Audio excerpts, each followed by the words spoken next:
hello and नमस्ते welcome back my mini blog कहाँ जान आँटेको भन्नुहुन्छ नि फुल भिडियो हेर्नु होला त्यो गाई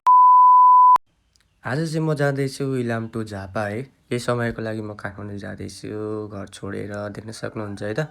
हाम्रोमा चाहिँ मर्निङ भ्यू एकदमै चिसो भइरहेको छ यी सबै प्याकेजिङ भयो अनि नानीहरूलाई पनि बाई बाई भनेर यता हाम्रो मम्मीलाई पनि बाई बाई भनेर म चाहिँ केही समयको लागि घरदेखि निस्केको है त गाइस काठमाडौँ यात्रा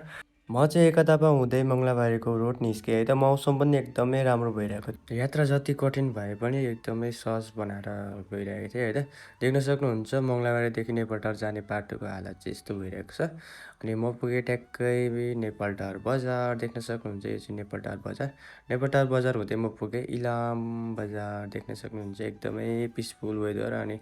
घाम पनि लागिरहेको थियो त्यसपछि इलाममा खाजा खाएर म लागेँ ग्यारेज देख्न सक्नुहुन्छ मेरो बाइकमा चाहिँ हल्का मोबिलहरू चेक गर्नु थियो त्यसपछि चेक गरेर म लागेँ झापातर्फ देख्न सक्नुहुन्छ बाटोमा यस्तो राम्रो फुलहरू हेर्दै म लागेँ झापातर्फ त्यसपछि म पुगेँ माइखोलामा चाहिँ देख्न सक्नुहुन्छ हिजो अस्तिको बाढीले यस्तो खतम भइरहेको छ है त जाम लागिरहेको थियो त्यसपछि देख्न सक्नुहुन्छ बाटोमा एकदमै कुहिरो पनि लागिरहेको थियो बाइक पनि तातिरहेको थियो एकछिन रेस्ट भइरहेको थियो अनि किन काठमाडौँ जान आँट्नु भएको भन्नुहुँदै थियो सबैजनाले अनि म चाहिँ केही छिनको लागि जान आँटेको छु केही काम पनि छ त्यही भएको कारणले है त अनि अब केही समय म काठमाडौँ बस्छु होला देख्न सक्नुहुन्छ अब चाहिँ मेरो कन्टिन्यू भिडियोहरू आउँछ यसो हेर्नु पऱ्यो युट्युबतिर पनि है त किप सपोर्ट है त्यसपछि म पुगेँ फिक्कल देख्न सक्नुहुन्छ एकदमै हुस्से पनि लागिरहेको थियो फिक्कल भन्ने ठाउँमा पुगिसकेको छु देख्न सक्नुहुन्छ यहाँ चाहिँ छुर्पीदेखि लिएर इलामको फेमस चक्लेटहरू पनि पाउँछ है त अनि मैले पनि छुर्पी किनेँ चक्लेट किनेँ है त काठमाडौँ लाने देख्न सक्नुहुन्छ इलाममा चाहिँ पेट्रोलको सर्टेज भएको कारणले मैले चाहिँ फिक्कलमा तेल पनि लाएँ त्यसपछि म पुगेँ कन्याममा चाहिँ अहिले एकदमै चिसो बढेकोले देख्न सक्नुहुन्छ एकदमै चिसो बढिरहेछ है त हाम्रो इलाम हेर्दा जति नै राम्रो देखिन्छ तर घुम्दा पनि त्यति नै राम्रो छ है त तपाईँहरू पनि आउनु चाहनुहुन्छ भने आउनुहोस् कन्याम है त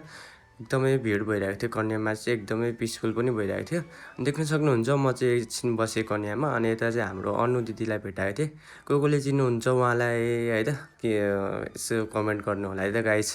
उहाँको नाम चाहिँ अनु तर चिन्न चाहिँ डम्बर कुमारी भनेर चिनिन्छ त्यसपछि म निस्केँ है त एकदमै चिसो बढिरहेको छ कन्याममा चाहिँ देख्न सक्नुहुन्छ है त इलामदेखि चाहिँ झापा जानुलाई लगभग 60-65 किलोमिटर रहेको छ त्यसपछि म पुगेँ झापा देख्न सक्नुहुन्छ आज चाहिँ धन्न पानी परेन है त